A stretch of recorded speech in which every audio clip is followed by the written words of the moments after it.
Good afternoon, everybody, and welcome to this Leeds Digital Festival webinar on business transformation in crisis, hosted this afternoon by DMW, a Credera company. Thank you all for your patience while we were waiting for you all to join. You might be thinking that this is an odd time for a webinar about crisis management, coming several months after the onset of one of the most challenging business crises of recent times. But actually, in DMW, we've seen an increasing interest of late in business resilience and crisis management, with clients keen to adopt and adapt new ways of working for the new normal and to be better prepared for the future.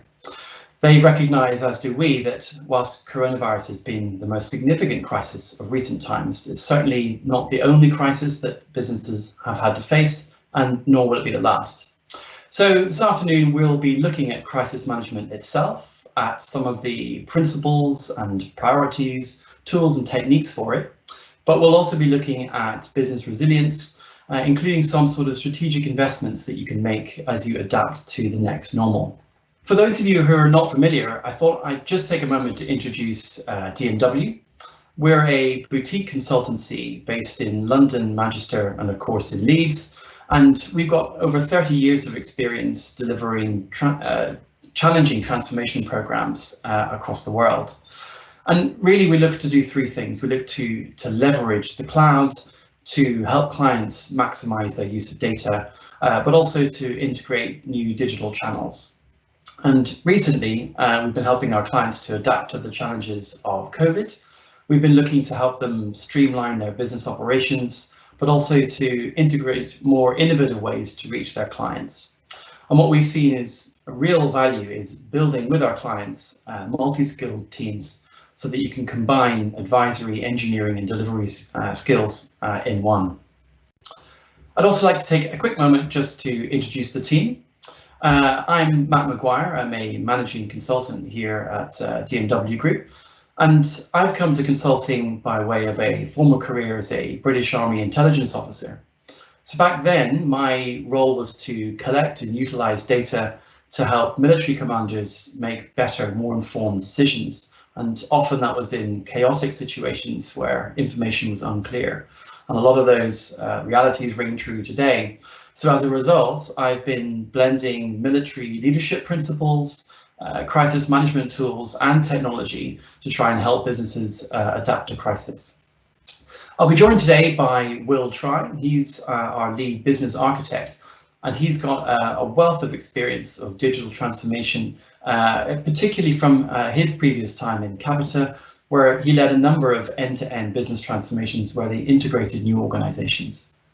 We'll also be joined today by Marcus Hall, the director of our business transformation practice, and he'll be in the Q&A this afternoon as well, and we look forward to taking your questions.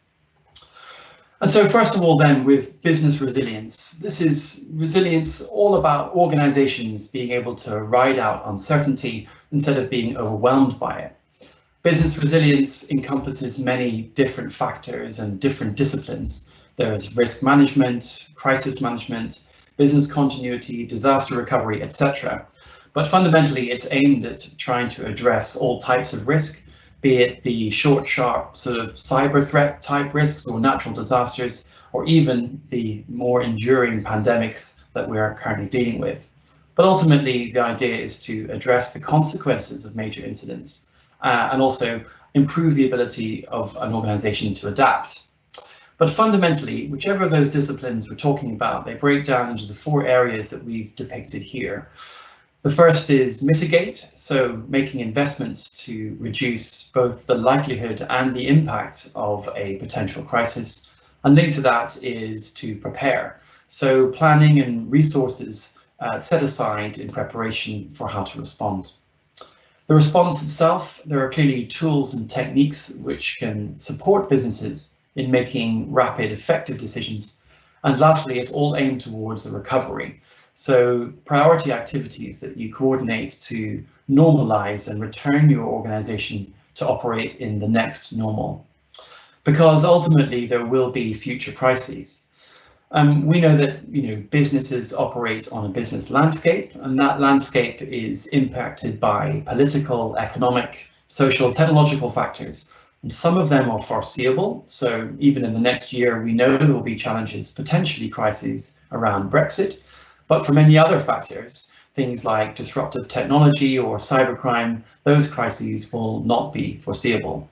So ultimately, down the bottom there, we've highlighted the real key objectives of business resilience, which is to not allow your organization to be in a situation where they allow the foreseeable to become a crisis, where you reinforce your resilience to reduce the impact that it has on your organization, and that you're prepared to respond effectively if required.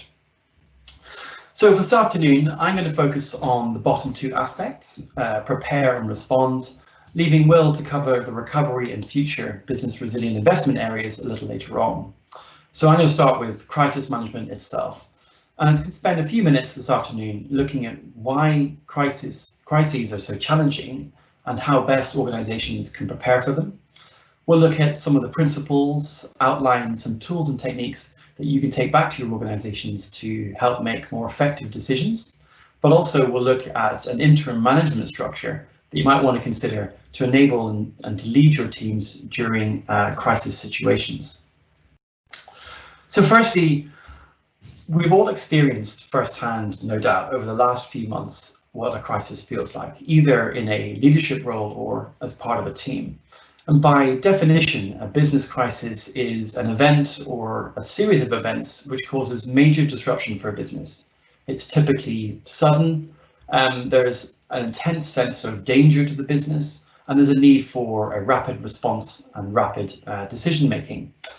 And this is all quite challenging, and the root of this challenge lies in elements of psychology. A crisis is a physical threat. There's an element of surprise and a need for action. And these elements are compounded by some of the characteristics of a crisis, particularly the lack of clarity and understanding of information. You'll often find in a crisis that you'll be overloaded with information. Much of it will be inaccurate or contradictory. And it's difficult, therefore, to respond appropriately or to respond rapidly. As a result, crises place a heavy reliance on your experience and your business instinct. Another challenge is that routine business becomes difficult. So sometimes that's as a direct result of the crisis and what it's done within your organization, but also indirectly as a result of all of the staff that you've redirected to try and deal with the crisis itself. And this emphasizes the need to have an effective crisis management process to return to business as usual activities as quickly as possible. And thirdly, the other key challenge with crises is that your organization will come under unaccustomed interest, both from internal staff keen for information, but also external partners, suppliers, and customers. They'll all want quality information, which you might not be able to provide, especially not at the very beginning. And so this emphasizes the need for consistent communications throughout. So in terms of the challenge of crises, that's only really part of the issue. The other is the impact that the crisis actually has on your business itself. And this is really all about the operating model. So the people, the processes, the technology, all the elements that come together to make your well-oiled machine that suddenly has a spanner in the works. And ultimately, any changes to your business operating model in a crisis interfere with the ultimate goal. So fulfilling your client requirements with your products and services and generating your revenue. So in a crisis, there's a degree to which your operating model is no longer viable. In a typical crisis, be it a disaster in a data center or a sort of PR issue, there's typically only one problem to deal with. And what made coronavirus so challenging is that it affected almost every part of the business operating model almost simultaneously, creating a particularly challenging crisis to deal with. So, for example, looking at customers, we know from recent research that customers have increasingly moved online, or they've changed their brand behaviors, either to reduce cost or because they found particular brands are not available. And this has been particularly challenging for businesses that are not used to making the most of their web presence. We also know that there's been big changes in the employee element, the people element of your business operating model. Over 40% of businesses have reduced headcount, Almost half of businesses are now working almost full-time remotely, which creates particular challenges. There's also issues with suppliers as well, so international and national supply chain interruptions. All of these elements have conspired together to create a significant business challenge, where the Office of National Statistics at this stage suggests that at least 60% of businesses will report a 10% fall in revenue this year. But this impact has not been equal or evenly distributed across sectors. This chart here shows the short-term liquidity, the day-to-day operating funds of different sectors against profits this year. Perhaps unsurprisingly, the pharmaceutical and medical industries, the impact of coronavirus has been relatively low, and the long-term nature of construction and engineering type activities means that the impact for them is also fairly low. The standout area, however, is high street, retail, aviation and tourism, where they've had a double impact of both an immediate short-term drop in revenue, plus it seems a slow prospect of recovery. So given all of this, how can businesses in general best prepare for and manage the onset of a crisis? Much of the discourse and the sort of tools and techniques available relate to PR incidents, but as we've seen and as we're talking about today, in reality, crisis management needs to be able to encompass the whole range of activities for a business. Oddly enough, the current crisis management doctrine has its roots in the history of warfare, all the way back from Sun Tzu through the Napoleonic Wars to come up with what were previously referred to as the principles of war. A battle, after all, is a pretty good example of a crisis. You have a present threat, you have a need for rapid decisions, and there's a lot of uncertainty. And so these principles have evolved over millennia, and they've now been adapted to a series of crisis management principles which are used by emergency services and humanitarian response organizations around the world. And these are the sort of crisis management principles which you can adapt within your organizations to try to focus activity during a crisis. The key objective, of course, is to focus on accurate sense-making and decisive action to set the conditions for a recovery campaign. And that latter part is probably key. That crisis management is not about solving the problem on day one or even week one. It's about taking sensible, considered steps to safeguard resources and to set those conditions for a longer term recovery. And it's probably worth highlighting one or two of those key crisis management principles. The first one is that you really need to maintain a clear aim and articulate that to your team. So to have a clear objective of what good looks like for the business recovering from the crisis back towards normal. As we've just discussed, there can be some significant psychological challenges surrounding crises, so it's key to maintain morale of your team, who will be increasingly challenged and stressed. It's also important to try and seize the initiative, both over the events themselves, but potentially also your competitors. And part of the way of doing that is to concentrate your resources to best effect. And as we've seen, there's often a lack of quality information in a crisis. So it's key to maintain flexibility given that uncertainty so that you can veer and haul your approach as you learn more. And ultimately, you need to ensure that there's cooperation across different parts of your business, different functions and different teams that are perhaps not used to working together, that will have to work together for a crisis. And so what I'd like to outline at this point are some of the key tools that you want to think about and have to hand within your organizations. First and foremost, you must have a crisis management plan and you must rehearse it. A crisis is absolutely the wrong time to have to innovate and develop a new way of solving high tempo, demanding decision-making problems. It's better to have something on the shelf that you can dust off and bring to life. And so on this slide, you can see I've broken out a couple of the key elements of your crisis management plan. The first is that you need to have a war room. So again, this concept clearly drawn from the military heritage of crisis management, but a war room can be either a physical or certainly nowadays a remote space in which you draw together your crisis management team.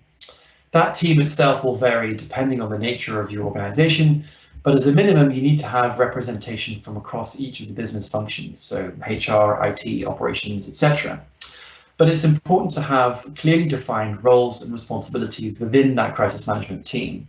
So you'll need a leader, you'll need a deputy leader to make decisions in their absence, a chief of staff type figure to coordinate activity, but also someone specifically designated to deal with communications to ensure a consistent message inside and outside the organization. It's also important to have up-to-date out-of-hours contact details to get all of those people together should you need it. Linked to the war room, it's important to have a battle box. And this really is resources that you need to hand for intense information-hungry crisis management type activity. And a good example that I've used in the past is to simply have a dormant SharePoint site. So an area on your IT system that's pre-configured with the right security and right permissions. It's got key policy documents, lists, templates, all those things to hand, and it can be spun up at a moment's notice for the team. It's important that that battle box has a designated curator and someone to make sure that it's up to date and ready when it's required. It's also important within your crisis management plan to wargame likely scenarios. So wargaming allows you to plan ahead what might happen, to identify what the warnings and indicators, the triggers for that particular course of action might be, but also to plan in advance the sequence of decisions that you need to make. And ultimately, this will dramatically speed up your ability to make decisions during a crisis. Even if the actual nature of the crisis is such that your previous wargame scenarios aren't precisely right, ultimately they'll still be in the right ballpark. So it'll be useful to use that to speed up decision making, and you can always refine it in due course. Linked to the battle box, it's important in your crisis management plan to have all of your critical information and data to hand. This can be as simple as spreadsheets or as advanced as data dashboards. But ultimately, you want to do two things here. You want to have data that allows you to understand the impact that the crisis is having on your organization. But equally, you want to have data to understand the benefits of the various actions that you take so that you can reinforce your success and iterate back to a normal operating model. And lastly, as I said, it's key to rehearse your crisis management plan, to not allow it to gather dust on the shelf. So here you can do some tabletop exercises, but ultimately you want every now and again to do a live drill to learn what worked and what didn't work and to implement those changes into the next iteration of the plan. Linked to these tools, however, is the need to consider how you structure your organization in terms of a leadership function during a crisis. The business as usual structure is likely to be insufficient for the sort of high tempo planning and decision making that you need during a crisis. And a number of companies, particularly international companies or airlines, they adopt this sort of military command structure depicted here as an interim leadership structure, which they can spin up and use for the duration of a crisis before returning to normal. And this structure is particularly designed to optimize the flow of information and to enable teams to do phased planning horizons to iterate the organization back to normal. I'm just going to take a moment to go through the different elements, and you can see which of these might be relevant for your organizations. So the first one is obviously a leadership team, and they are responsible for that strategic direction. And ultimately, they will need to appraise options that are presented to them and to make and communicate decisions, which is fine. What they really need to look at to be effective is to define not individual tasks for their business teams, but rather the end states that they need their teams to achieve, leaving those teams free to use their own diligence, their own creativity to marshal their resources as they see fit. So it's key for them to empower their staff. It's also key that the leadership team accept imperfection. In a crisis, it's absolutely better to accept the 80% solution on time and to correct any missteps or issues further on. You can see that the leadership team is then supported by a series of teams below it. On the left-hand side, you've got another military concept of an intelligence cell. But in essence, this can be a hastily convened team of data and other SMEs who are there to provide quality information to the leadership team to enable them to make accurate and effective decisions. And so this team They are looking to draw together data from every and all sources and try to provide foresight. So data to suggest what will be happening next. And the key for them is to try and evaluate information, to separate the known from the unknown, from unclear, from presumed information, and to always challenge assumptions. But the intelligence cell is pretty key because they will provide information and support to all of the others. What you can also see down here as well are 3 different operations teams: a current operations, near-term, and a future operations team. And their structure is pretty logical. So the current operations team, they focus on what now, so day-to-day operations, and they execute the decisions that are given down by the leadership team.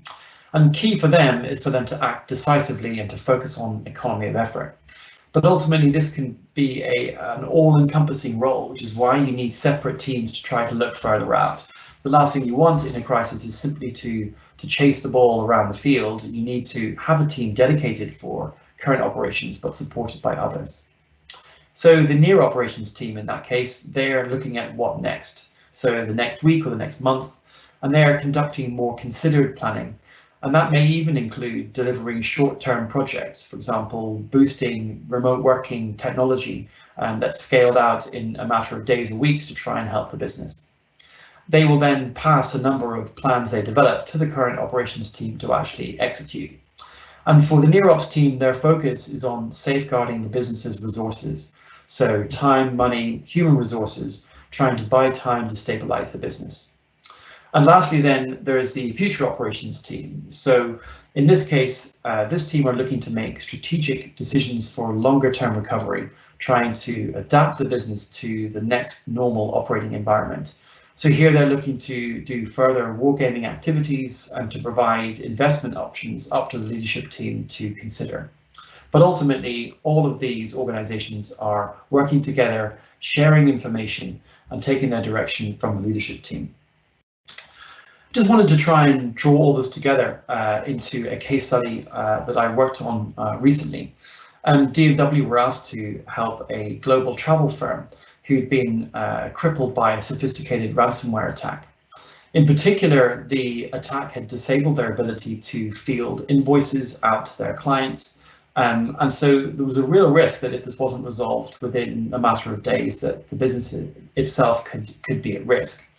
Unfortunately, the business didn't have robust crisis management planning in place, so they needed some assistance to try and set these very tools and techniques and structures that we've just talked about, to set those up as quickly as possible to coordinate their recovery.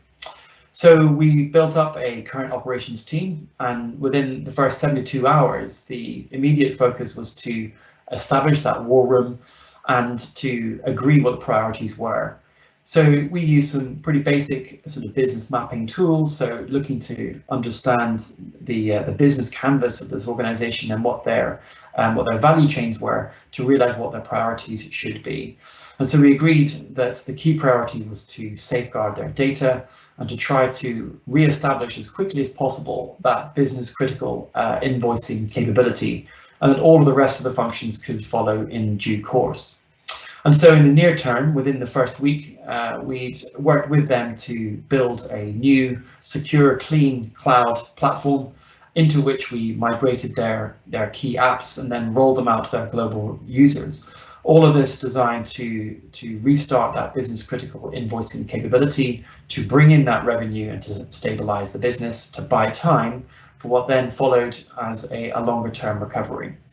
But also the mid-ops team also put together some basic business resilience and mitigation activities to prevent further spread or contamination as a result of the ransomware itself.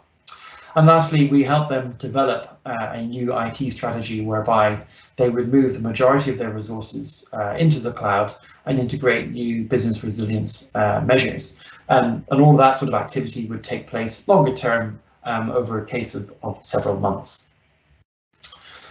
Before I hand over to Will, I just wanted to leave with a final thought. One of the big challenges you'll find in a crisis is the need to communicate effectively up and down to your leadership team and to subordinate teams, but also across the organization between functions. And one of the key difficulties is ambiguity. There's a need to understand clearly and succinctly and rapidly what needs to be done and to coordinate that activity. And so I've often used the Heilmeier Catechism, a series of questions which have been developed by a former DARPA director, which help you to communicate complex problems and their solutions in a way that's conducive to non-technical stakeholders, but also to pressured leadership teams that just need clear decision options for them to choose from. And so you can see these written out here. Ultimately, the key is not to use jargon, to clearly articulate the problem, what your solution is, why it might help, but to be very clear and upfront about what the costs are and what the risks are. And this is the sort of thing that might be useful to have in your battle box to hand to try to focus people's activity during a crisis. So I'm now going to hand over to Will to look beyond crisis management and the sort of techniques that I've outlined to look more at business resilience. So measures that you can consider for adapting your business to re-engage with customers, suppliers and partners for the next normal at the moment, but also some sort of data-driven and strategic investments that you might want to consider for achieving and maintaining competitive advantage. And so I'll now hand over to Will. Thanks very much, Matthew. Thank you. So Matthew's talked through some of the best techniques and tools to help you survive and start to thrive in the immediate aftermath. Now I'm going to talk through some tips that we observe have been valuable to help recovery and best prepare your resilience for future crises. So in any period of uncertainty, it's really important to understand how you're going to recover and mitigate risk going forward and increase your resilience of your business. So whilst Matthew's talked about the lower half of the immediate response, I'll now talk to some of those points about how you start to build that mitigation into part of your business as usual. During any uncertain period, that as we're in at the moment, you have three priorities ultimately. You want to be able to withstand the immediate threats, as Matthew has talked through. You want to be able to rapidly take the opportunities that are there to grow and strengthen your organisation. And ultimately, more than that, you want to be able to be sure that your transformation of your business does not get unnecessarily drawn off track, and you can stay on plan and achieve the vision for your organisation that you had, and you update it and continue to build resilience into your ongoing plan. So more on staying on track a little bit later, but just want to move to the earlier part of that. So how to distill what you could or should do for a particular situation in your organisation. And we think that there are some key questions you can ask to look at specific aspects of your business, which can quickly help identify priority areas for you to work on where you might be running considerable risk at the moment.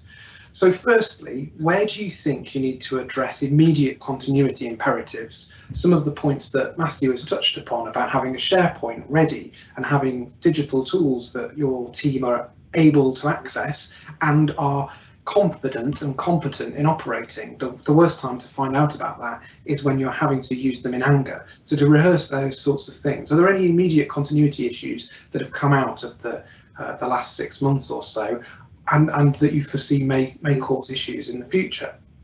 Secondly, how critical are each of those things to the future of your business?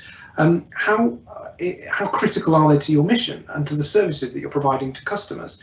And what's your ambition for resilience? So will your current actions that you've got in train already in any change program that you've got underway provide you with a solid footing to deliver services and deliver that continuity, or do you need to do more?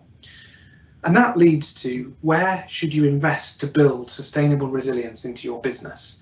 And this line of questioning can then start to drive out what the important priorities for you are in building a more resilient business for your organisation and your particular context.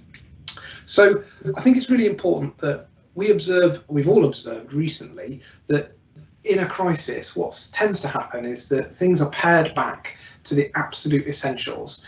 So we think that the best way of considering how prepared you are is to assess yourself against some core criteria that are the bare essentials of the survival of your organisation. So by using these measures and these questions, we think that you'll be more likely to drive to priorities to build your own individual resilience plan more successfully and more quickly. So some of these considerations. Firstly, to what extent do you know and can satisfy your customers? Have you got customer journeys that are integrated across functional units in your business? Are you taking advantage of automation to drive some self-service provision? That may help balance load if you are in a crisis situation and keep fulfilling customers' orders or demands or needs whilst you're busy doing other things and focusing efforts in other areas. Also, it's important to understand to what extent you've been able to drive some personalisation into your offering, whether that's using data or whether that's by driving an increased customer satisfaction from joining up processes across your organisation. Secondly, to what extent have you got agile operations embedded within your organisation? So digital and highly automated services that link up supply chains tend to be a significant enabler for the effect of serving your customers better. They're more responsive and you can tune them to circumstances that change. So having an agile DevOps capability is really important for many organisations to see them through these challenges.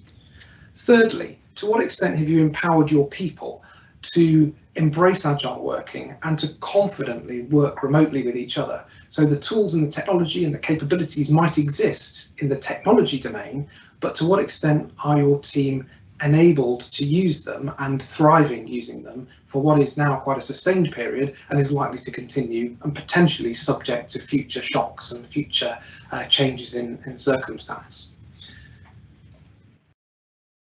Fourthly, to what extent can you maximise the potential of your data in your organisation? So customer-facing processes, we've spoken briefly about those.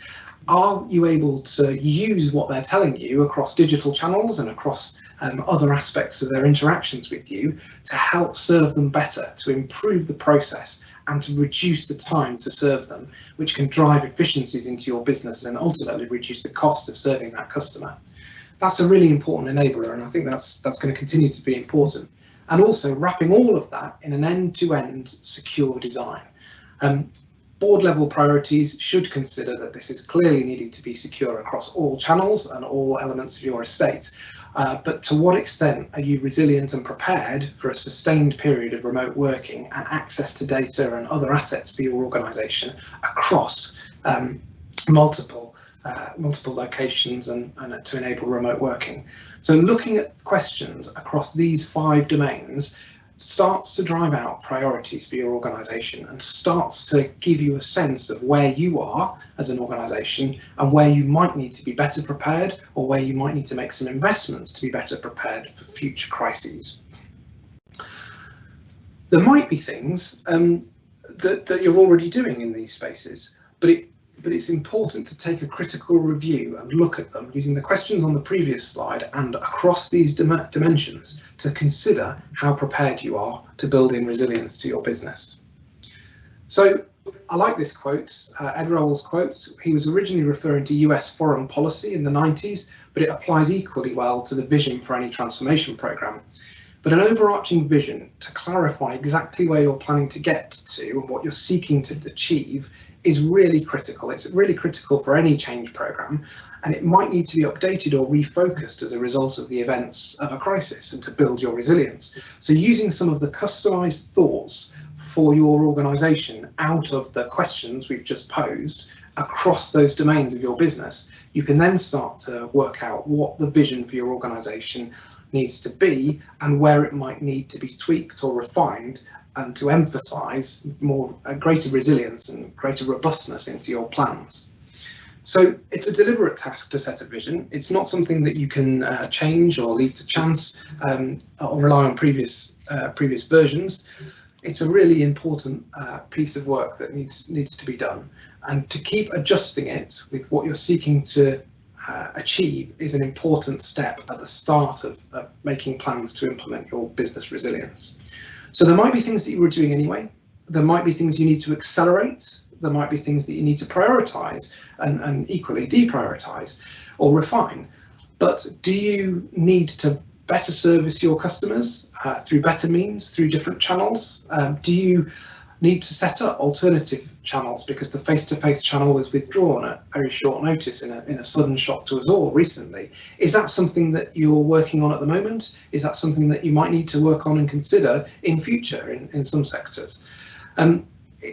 Those sorts of shocks where parts of your business capability are forcibly removed, like a face-to-face channel or the shop environment, really do drive into the business a sudden shock that runs right through the service you're providing and dislocates your customer from your organisation. And ultimately, that's a very risky position to be in. So do you need to strengthen your supply chain, perhaps? Because inconsistencies have emerged over the last few weeks or months and may emerge as a result of potential future crises that could be on the horizon. And do you ultimately understand customer behaviour now that transactions are taking place online more and more, and they're more intense than they've ever been, perhaps, in your sector? So if so, in that circumstance, developing an insight capability that can take that data about those transactions and use it and apply it across the organisation is a really important and valuable thing to start to do to take advantage of that information. So we observed that setting a vision is really key. This can then drive your action. Linking that vision with the actions you're going to take is critical, because that's how you ultimately control the focus, you control the spend, you control the prioritization and the energy, and track it through to conclusion.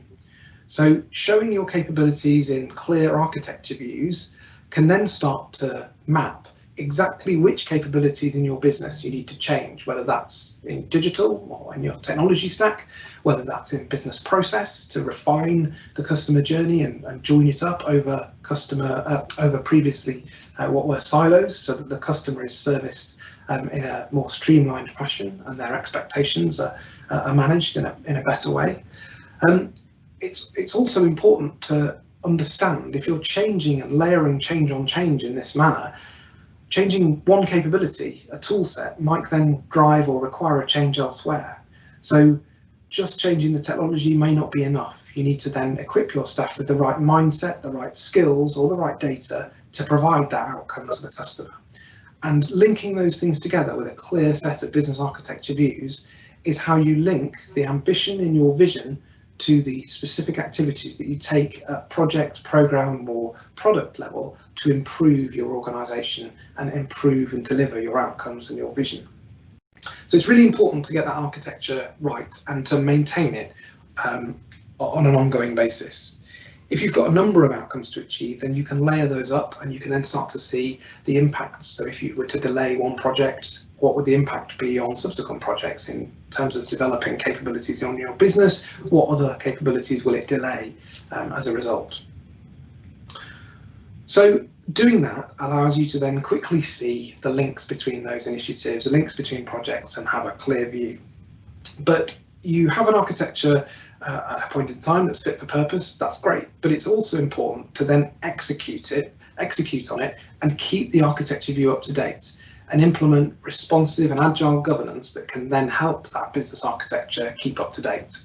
So if you're managing the architecture in a careful and controlled manner, then it helps you quickly check that you're still on track to support the outcomes that that piece of work was going to deliver. Or you can alternatively change course if the links are broken. So if something's running behind, you can then start to replan and reforecast how you can fill the gap in capability that was expected from that part of your transformation program or from that enhancement to your product. So using this approach, you can then link your execution capability and your governance tightly and make sure you're there to stay the course, and you will deliver the outcomes that you need. We've spoken about this in a previous talk at Leeds Digital Festival in April, in terms of delivering and implementing your strategy at pace. It's true to deliver quickly, but it's equally true to build your resilience in your business. And this thread throughout, from the vision through to the architecture and the interventions you take, so the execution of those enablers, is a really critical thread to keep line of sight to throughout your deliveries.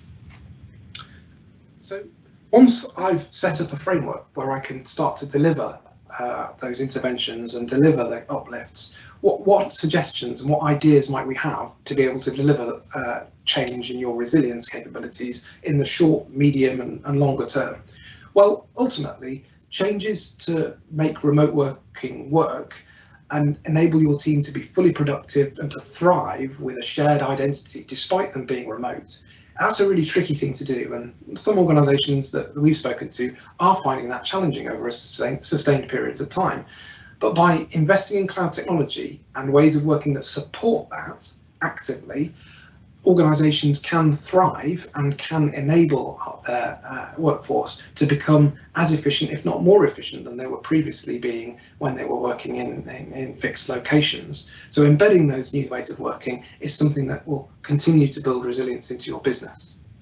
We've spoken about this briefly earlier. So to maximise your use of data from those business processes that you might now be looking at in a different light, because increased amounts of traffic are going via the online channel, and increased emphasis is on personalisation and higher expectations from customer groups. That really does ask you to look at that data capability that you might have within your organisation and see, are you making the best use of the data that you can obtain from customer interactions to improve and refine your offer, and to also make informed business decisions, whether that's over investments, resourcing, or the ongoing running of your business and operational considerations. Those intervals of decision making are getting ever shorter because of the amount of data that you can start to harvest from those deeply rich interactions with your customer base. So those are just two suggestions that in the midterm we're seeing are really significant enablers to help build resilience into an organisation. Further to that, you can adjust your organisation to meet new customer behaviours and customer interactions. So using personalisation out of the data that you're now able to glean from online transactions can now help you refine, personalise and build a very personalised offer for that customer and deepen their relationship with you. There's opportunities to do that, and that helps you be resilient, whether that customer sticks with you on that channel or migrates to a different channel in future because of changing circumstances or because of preferences that may have their preferences that might change over time.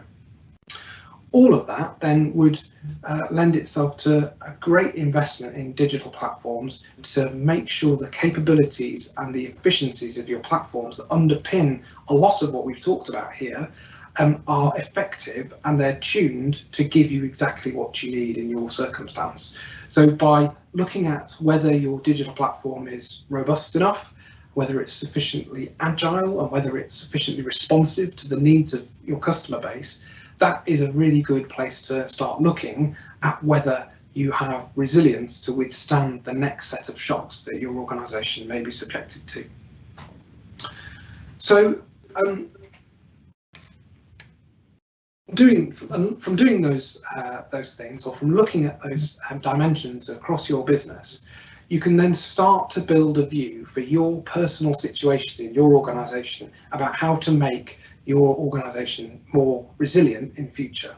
So by looking at whether you know or satisfy your customers, whether you've got a DevOps capability or an agile operation that's ready and embraces agile working, whether your people feel empowered to do that, so not just the tools but beyond that, and whether folk are empowered to thrive in that environment, whether you're maximising data, whether that's for customer or for internal decisions, and also keeping all of that secure. Your responses to those questions will be very particular and very specific for your circumstance and your particular product set. But as a result of that, it allows you to then focus on what your reinvented operating model might look like. So how could you best make use of cloud technology, improving and leveraging data better?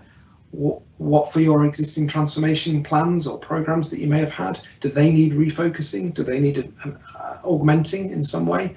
And by having an engineering capability that is agile and responsive to the needs of the customer base and is empowered to do so, you can then bake those ingredients into your improved operating model. So we see that looking at all of those things in the round and considering your specific situation and where you are in terms of those resilience factors can then guide you to what the vision for your reinvented operating model would look like. So that's great, but how to do it? So I'll summarise what we've talked about in terms of looking at that process and just bring together some thoughts about how to make sure that you, in your context, have a more resilient organisation. You need to look at what your priority outcomes are in each area. So across the piece, where do you believe that you may need or benefit from further work? And where do you think actually repointing or repositioning some existing effort might be necessary? So state the priority outcomes that you need to achieve. Secondly, define the target state that then supports those outcomes. So what capabilities do you need? It might be new capabilities in an increased investment in digital or data, but it might be that you already have some of that underway and you may need to accelerate it. Thirdly, then identify the interventions that will get you there. So how do you take your capabilities in data, for example, from where you are today to where you want to be to support that greater insight capability? And then finally, set up the delivery environment to implement those interventions with a structured approach to business architecture and a delivery and execution method that will help you take advantage of those opportunities. So with some rigour and with some considered thoughts about those 5 dimensions, we think that you're better placed then to consider how you can improve your business for your circumstance to become more resilient. So in terms of some closing thoughts, just want to pick up on the thoughts we've shared with you today. So you want to be able to withstand the immediate storm. So Matthew's talked about some of the crisis management tools and techniques that we've discussed in a crisis management plan and crisis management approaches and methodologies. And that's really important because having those ready will help you serve your customers throughout the next shock. Secondly, you want to take opportunities presented by today's situation. So take some time to review how prepared and how resilient your organisation is against those fundamentals that we've talked about today and the opportunities that might be in front of you to take advantage of some increased technology that can help unlock some benefits. And finally, more than that, you need to stay on plan and achieve your vision. So use a vision statement that's perhaps augmented, perhaps redefined and reshaped towards a reinvented operating model, depending on your particular circumstance. And use that together with some structured architecture views that can help you define exactly where you're going to build greater resilience into your business. And that will then help you withstand those future shocks and leave you in a place where you can better take advantage of those opportunities that will present themselves. So those are our thoughts on business resilience in terms of building that for the longer term into your organisation. There's an opportunity now to ask any questions via the chat or Q&A functionality here. In addition, if you'd like to discuss any aspect of this talk with us, you can book some time to talk it through with one of us. There's an email that will be circulated following this session, which will have a link for you to be able to continue the conversation. But thank you very much for your time in attending this afternoon. And I'm now going to hand over to Kyle, who will facilitate questions and answers that we've received during the talk. Thank you. Thanks, Will. And thanks, Matt, as well. I think overall very insightful. I'd like to welcome in Marcus as well to the session. I know he hasn't spoken much to everybody today, but we are very lucky to be joined by Marcus, who's our business transformation lead, who's offered to support some of the questions that have been submitted in the Q&A as well. So just running through the questions, we've had quite a few submitted. The first one, Will, I'll stick with you, given you are still on camera. The question is, what is the biggest barrier to change when implementing a resilient operating model? I think it's a great question. I think it's the trade-offs that are necessary to invest in resilience. I think for some organisations it's easier to make that case because it links up to other benefits that can be delivered.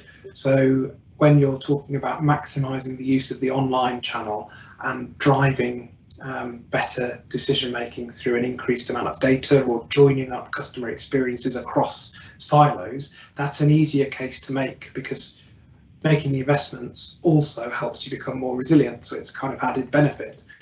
In some organisations where they have a greater leap to make from perhaps bricks and mortar to online, and one of the main reasons for doing it is to become more resilient and to do that in and of itself. I think that's a more difficult case to difficult case to complete, just because it's competing with other factors. I think the other consideration here is to what extent you've got sort of a busy change portfolio of lots of things might be happening in the organisation, and the way in which you elegantly move from that crisis management approach that Matthew talked about to a more structured and planned set of preparations for the new environment, if you like, that can be a very, you can't use the crisis management techniques to do that latter longer term piece. And I think in managing the shift to that, some organisations struggle to set up the right prioritisation because there's simply so much going on. So that's something that I think organisations just need to bear in mind, that there's slightly different approaches that you need to take with those slightly different pieces of work. Thanks, Will. I'll move swiftly on to the next question, and Marcus, I'll come to you first with this. Welcome to the session. The question is, what are some of the most common reasons that firms fail to adapt in a crisis? Okay, good afternoon, everybody, and hope you've been enjoying the session from Will and Matt this afternoon. Often when organisations are in crisis, they fail to adapt because they don't necessarily see the problem in front of them. So I think first and foremost is getting to grips and getting on top of understanding what is happening. I think when in that situation, it's important to make sure that you get everything you need in place to be able to adapt and respond to the situation. So having the right people involved, having the battle boxes and the tools involved to help you are absolutely key. If you're unable to get those key ingredients, then you're going to struggle to respond to the situation. Thanks, Marcus. The third question then came in whilst Matt was speaking. So, Matt, how do firms balance the need to, or should I say, sorry, how do firms balance the need to prepare for crises against pressures on employees' time? Again, that's a great question. The business environment is challenging enough at the moment with time, with resources. So absolutely, how do you prioritize what is in essence a sort of insurance policy? And I've dealt with this sort of allocation of resources conundrum previously, and my thought has always been to try and do two things really. So one is gradually develop a crisis management plan, but at the same time try to bake resilience into all of your investment decision-making processes. So for the first one, it's pretty straightforward. With the crisis management plan, it's don't try and do it in a big bang. Establish a working group, establish an individual as a lead, but ensure that that individual is supported by resources from across the business. And effectively, give yourself a generous time horizon, several months, in which to delegate the task of setting up, your battle box, of preparing your crisis management team, all those sorts of things. So that's something that you could try and chip away with as a sort of committee type response gradually over several months. And that will solve the immediate issue of having a bit of a crisis management plan. But for the longer term resilience areas, one of the best ways to sort of bake it into your business in a way that it doesn't actually drain on your team's resources is to consider it for all future investments. So normally when you're looking to, to integrate a new IT system, you'll consider it in terms of its capability, its cost, time to market. That's the time to also consider it in terms of its resilience. So when you're integrating new things, you try to spend appropriately, but to invest in resilience, and gradually you'll move away from less resilient options to more resilient ones. And with that resilience, think agility. So try not to box yourself into a corner with particular technologies that will make it difficult for you to adapt in difficult circumstances. So really those two things. to do it gradually and try and make it part of your business as usual. Thanks, Matt. A related question which has come in, which I think ties in with that point potentially, and I might pass this one to Marcus as well, actually, because I think he might have an opinion on it. But the question is, how do you best approach minimising resistance to the new ways of working involved in resilience planning? Yeah, again, very, very difficult, particularly at the sort of psychological level. So some people love change. They live and breathe it, and they're quite happy to be in a fast-moving, dynamic environment. And for many others, for a variety of reasons, they prefer a stable working environment where they understand precisely what their roles and responsibilities and so on will be. What I found in the past, in terms of trying to lead change management activity, the key thing, the main approach, has got to be communication.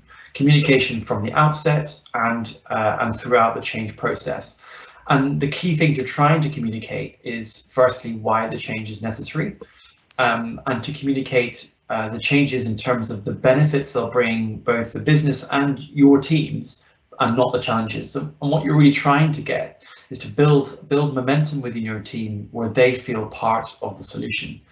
And so with that communication, you're really looking to try and get their involvement, so get their suggestions on how to adapt ways of working, and use agile methods, agile with a small a. So we're talking small iterative steps, learning and adapting, trying at every stage to integrate and involve your teams.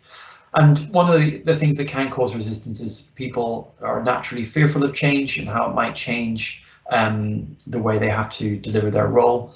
And so I'd always say it's key to communicate that all of your team members will be fully supported. So that might be any new training requirements, flexible working equipment, whatever it is. But ultimately, you want to communicate with your teams and try to reward those sort of change champions in your organization and try to build momentum. I don't know, Marcus, if you wanted to add to that. Yeah, thank you, Matt. For me, to minimise resistance, it's about winning the hearts and minds of the people. They're absolutely critical to the success of any change, and it's important up front to understand how it impacts them, what's in it for them, and to also involve them.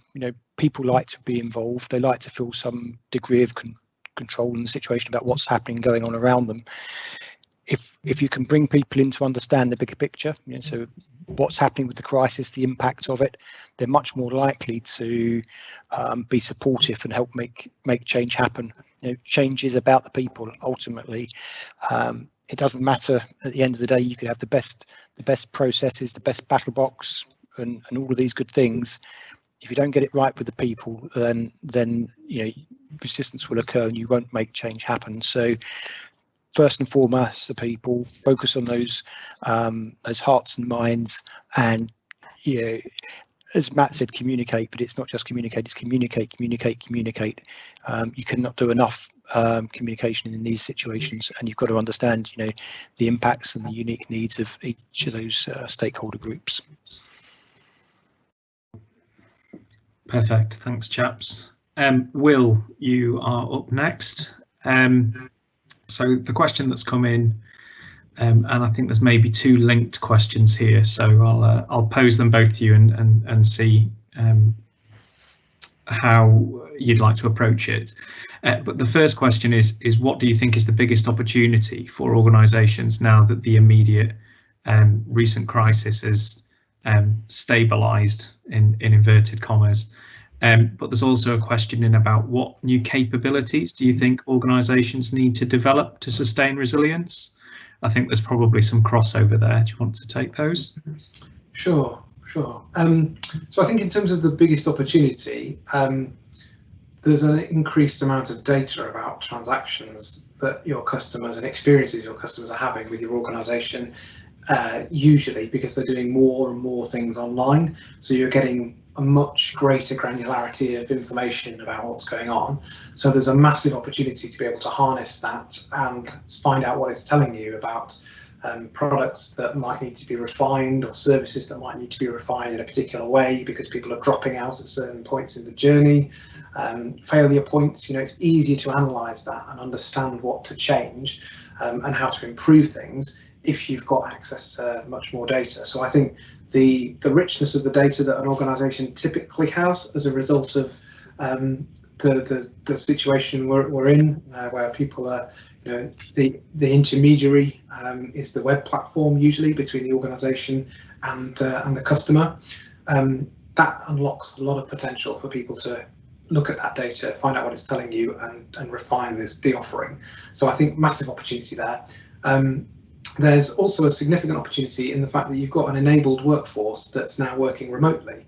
So you can take advantage of the opportunity that brings to have a more flexible review of how your functions were maybe split up previously. One customer that I'm aware of has used this opportunity to look at how they service a customer, in terms of they used to have 2 different teams that sat in 2 different locations, but actually now they don't need the 2 different teams because they've been able to connect up that process and service that customer from one sort of organisational unit. And it means that there's one less handoff for the customer, so they're not being passed to someone else. But this is in an interaction on the telephone channel, and equally the organisation has a bit more efficiency because it's got a reduced cost to service that single customer. So there's opportunity from data about what it's telling you about your customers, but also opportunity about the sort of remote working situation. In regard to the second question about capabilities you may want to look at as part of this change, I think the essential, well, there's some essential ingredients. So the sort of the base level infrastructure has got to be in place. So the technology for you to be able to transact remotely and to build resilience into your business has got to exist. You've got to be able to do that. So that's a kind of hygiene factor. It needs to be there. And I think organisations that were more prepared to adopt those things, that were more ready to switch it on or to just continue using it, found that extremely beneficial back in March and continues through to today. Whereas those that were needing to instigate that right at that point in time, that was a challenge. So I think there's some sort of base level infrastructure that needs to be in place in the technology stack. Secondly, I'd take the view that it's an organisational capability that you need, and that's across a number of different dimensions. So we've talked about communication in answer to some of the other questions around, you've got to be able to have a two-way flow of communication within your organisation so people can feel engaged, empowered, and they know what's going on, because their world has fundamentally changed now, working remotely, whereas previously they were perhaps co-located together. So they need to be able to establish trust and all of the things that go with that in a very distanced environment. So communication in that regard. Secondly, organisationally, governance needs to work. It needs to be agile and responsive to what's going on. It's no good taking a decision because you used to have a particular format where everyone was on site and they were taking decisions on a particular day.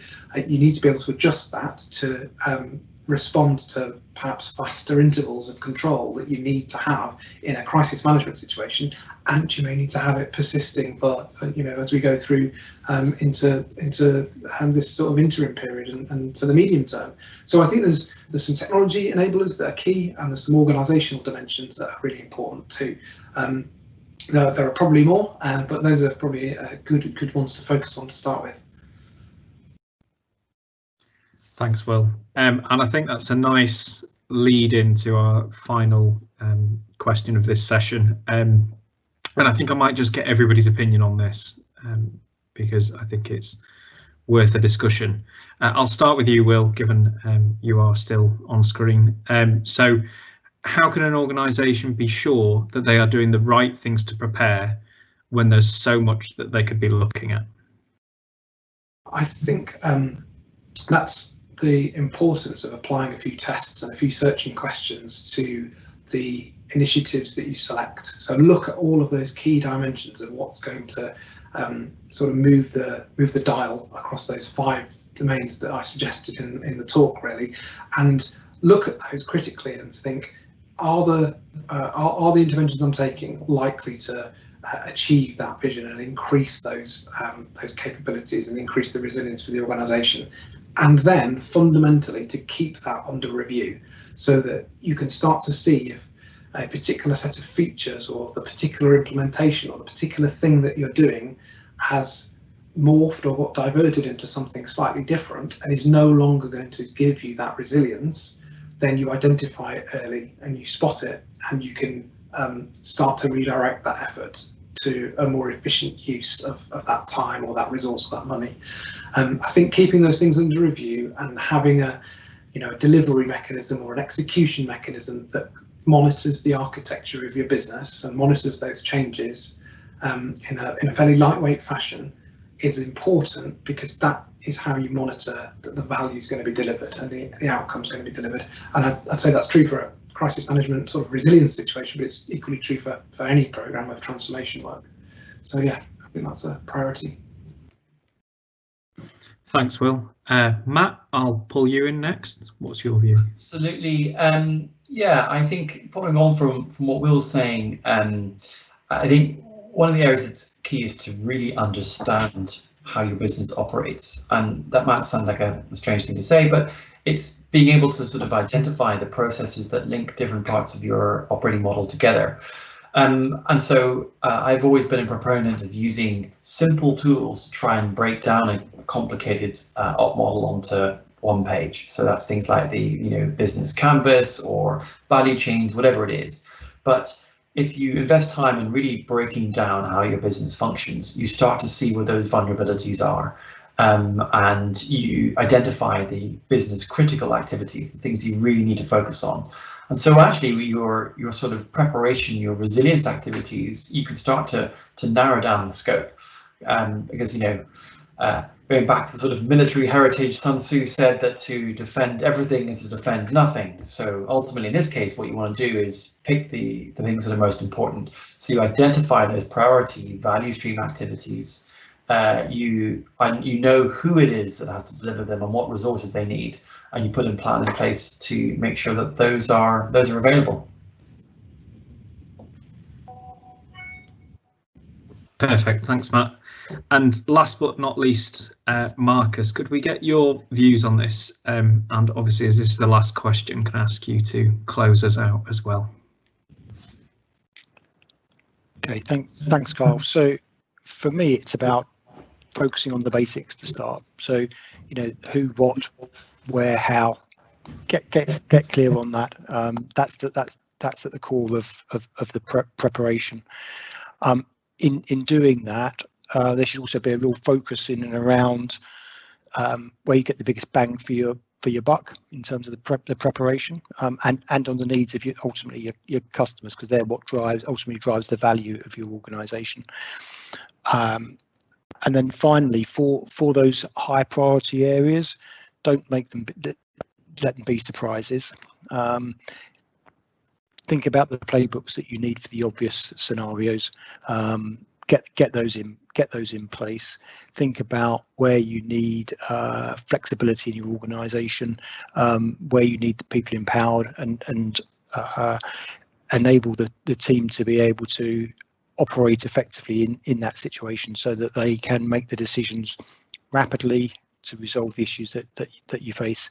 And if you've introduced that flexibility into your organisation, then you're going to be much more able to improve, adapt, and overcome to the situations that you face. To close, I'd just like to say thank you to everybody for attending the session today. We really hope that it's been informative and has given you pause for thought and an opportunity to reflect on your current situation, the situation we all find ourselves today, and hopefully you've found some useful tools within this that can help you respond and deal with future crises as they will naturally unfold. Really appreciate your time and attendance. Thank you for that, and hope it's been informative. Okay, good night.